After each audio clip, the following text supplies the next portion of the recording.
네, 안녕하세요. 반갑습니다. 경매연소 조코치입니다. 제가 여기저기 SNS나 이런 컨텐츠로 부동산 관련된 정보나 영상을 많이 올려드리고 있는데요. 특히 이제 경매에 관련된 내용이겠죠.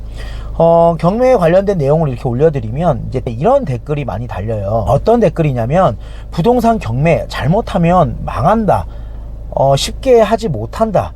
배울 생각 하지 마세요. 또는 투자할 생각하지 마세요. 뭐 이런 이야기를 많이 하시고요. 또 다른 내용들은 이제 레버리지 잘못 쓰면 큰일 납니다. 대출 90% 받아서 투자하는 게 맞는 거냐, 이런 댓글들이 많아요. 뭐 여러 가지 이야기들이 다 틀린 얘기는 아닙니다. 다 맞는 말씀이고요.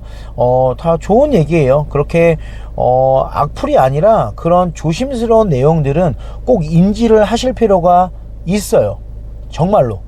그런데 더 중요한 건 뭐냐면, 그러면 왜 라는 물음표를 띄워야 된다는 거예요. 쉽게 말씀드리면 망하는 이유가 왜 망할까, 왜 잘못될까, 이런 부분에 대해서도 한번 좀 생각해 볼 필요가 있어요. 그럼 제가 말씀드릴게요. 두 가지로 크게 나눌 수 있을 것 같은데요. 첫 번째는 잘못된 권리 분석, 두 번째는 고가 입찰에서 낙찰받는 경우, 한마디로 높은 금액으로 부동산을 매수한다 라는 점이겠죠. 그러면 우리가 이 문제점들만 잘 해결을 하면 망하지 않는다는 거잖아요. 그쵸? 그럼 이 두 가지 내용을 가지고 한번 이야기를 해보자면, 첫 번째, 잘못된 권리 분석 같은 경우는 공부를 해서 문제가 없는 부동산을 낙찰받으면 이건 해결되잖아요. 이렇게 문제없는 물건들을 보려면 부동산 경매를 배워서 공부하면 돼요. 그러면 답은 나옵니다. 그리고 두 번째는 또 뭐가 있을까요? 고가 입찰에서 낙찰받는 것이죠. 시세조사 열심히 하면 되지 않을까요? 시세조사 열심히 해서 매수 타이밍만 잘 잡으면 일반 매매보다 저렴하게 매수할 수 있습니다. 하다못해서 시세가 2억인 물건을 10%는 저렴하게 무조건 낙찰받을 수 있습니다. 그런데 우리는 어떻게 투자하죠? 시세가 2억인 물건을 1억 8천이 아니라 1억 6천 정도에 낙찰받아서 1, 2천만 원 정도 부대 비용이 들어가고 차익을 얻으려고 하죠. 특히 시세가 2억인 물건을 우리는 1억 9천에 매도하려고 합니다. 그런 개념으로 우리가 경매 투자를 해요. 높게 낙찰된다는 이유는 1억 8천 정도의 낙찰이 돼서 부대 비용 들어가고 시세하고 거의 똑같다라는 기준이에요. 그러면 일반 매매로 2억 원에 매수하시는 분들은 2억 원에 취득세 들어가잖아요. 그럼 거기에서도 1, 2천만 원 들어갑니다. 그럼 어느 게 더 부동산을 저렴하게 매수하는 걸까요? 당연히 경매죠. 그쵸? 그러면 경매가 위험하다는 게 아니라 부동산 자체를 잘못하면 망한다는 거예요. 그럼 일반 매매 같은 경우는 어떤 상황이 올까요? 일반 매매도 잘못 매수하면 망하는 거예요. 쉽게 말씀드리면 고점에서 잘못해서 매수하면 말 그대로 영끌이 되기 때문에 망한다는 겁니다. 그러면 이 부분만 말씀드릴 때 경매는 리스크가 일반 매매보다는 적을 수 있구나라는 걸 이제는 여러분들이 조금 인지하고 계시죠. 그러면 부동산의 전체적인 내용을 한번 말씀을 드려볼게요.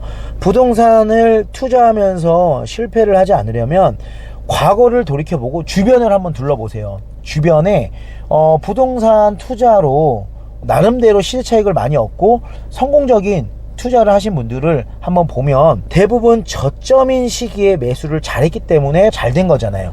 그러면 저점인 시기가 언제냐를 한번 살펴볼 필요가 있어요. 부동산을 제대로 매수를 해야 되는 시기는 남들이 투자를 많이 하지 않고 어느 정도 심리적으로 얼어붙었을 때가 그래도 저점이고요. 그리고 많은 분들이 투자를 공격적으로 할 때는 이제 고점으로 올라가는 시기라고 보시면 돼요. 내가 생각했을 때 지금 부동산 가격이 너무 높다라고 생각하면 사실 하지 않는 게 좋습니다. 왜? 높다라고 생각했는데 만약에 투자를 했어요. 그러면 다행히 더 올라가면 좋겠지만 떨어질 가능성도 있잖아요. 반대로 부동산이 내가 생각했을 때 이 가격이면 나는 후회하지 않을 금액이야 라고 생각이 드는 금액이 있잖아요. 그러면 나는 그 금액에 매수를 하더라도 가격이 더 떨어지더라도 내가 어느 정도 버틸 수 있는 금액이기 때문에 괜찮은 거잖아요. 그러면 올라갔을 때 더 많은 차익을 볼 확률이 더 높겠죠. 인간은 본질적으로 유혹에 약하고요. 그리고 위험에 몸을 사립니다.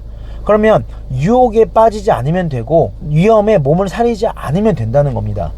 그럼 그 시기가 언제인지 한번 잘 살펴보고 준비해 보신다면 지금보다는 더 실패 없는, 실수 없는 투자를 할 수 있지 않을까라는 생각이 듭니다. 경매를 도전하시려는 분들, 뭔가 하려는 분들이 부동산 경매를 하게 되면 무조건 망한다라는 이러한 댓글을 보면 그래, 안 하는 게 맞는 거야 라는 생각을 할 수 있기 때문에 그 부분에 대해서 어떻게 설명을 드려볼까 하다가 이렇게 영상으로 여러분들께 알려드리게 됐습니다. 가장 중요한 건 내가 성공적인 인생을 살고 싶다면 일단 지식을 쌓으셔야 됩니다. 그 지식을 가지고 실행을 했을 때 경험이 쌓인다면 그게 곧 돈이 된다라는 점 꼭 생각하시길 바라겠고요. 내가 할 수 있는 최선의 선택을 해서 움직이시다 보면 결국 기회가 오고요. 그 이상 여러분들이 성공할 수 있어요. 우리가 자녀를 키울 때도 학원을 보내는 이유는 있잖아요. 학교에서 가르쳐 주는 것 이상을 배우기 위해서 자녀들을 학원에 보내는데 왜 우리같이 성인들 왜 그렇게 하려고 하지 않을까요? 제가 가장 싫어하는 행동이 부모가 하지 않으면서 자녀한테 공부해라, 뭐 해라 하고 주문하는 것입니다. 자녀들은요, 부모가 하면 자연스럽게 따라오고요. 부모가 가진 마인드를 그대로 따라옵니다. 그게 바로 그림자고요. 그래야 자녀들도 합니다. 그런데 부모들이 하려고 하지 않고 부모들이 꽉 막힌 상태에서 자녀들에게만 하라고 하는 건 정말 잘못된 거 아닐까요?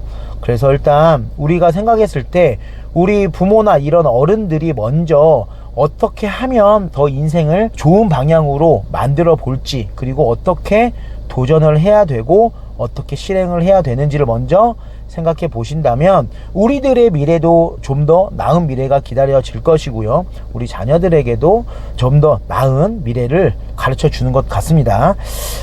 이야기를 하다 보니까 또 여기까지 이야기를 하게 됐는데요. 어쨌든 부동산 경매를 망한다는 이유들이나 뭘 해도 망한다는 이유들, 뭐 사업이 됐든 인생이 됐든 무엇이 됐든 그냥 안 된다라고만 하지 마시고 부정적인 생각만 하지 마시고 된다라는 생각을 가지고 어떻게 준비하면 될지를 생각해 보시길 바라겠습니다.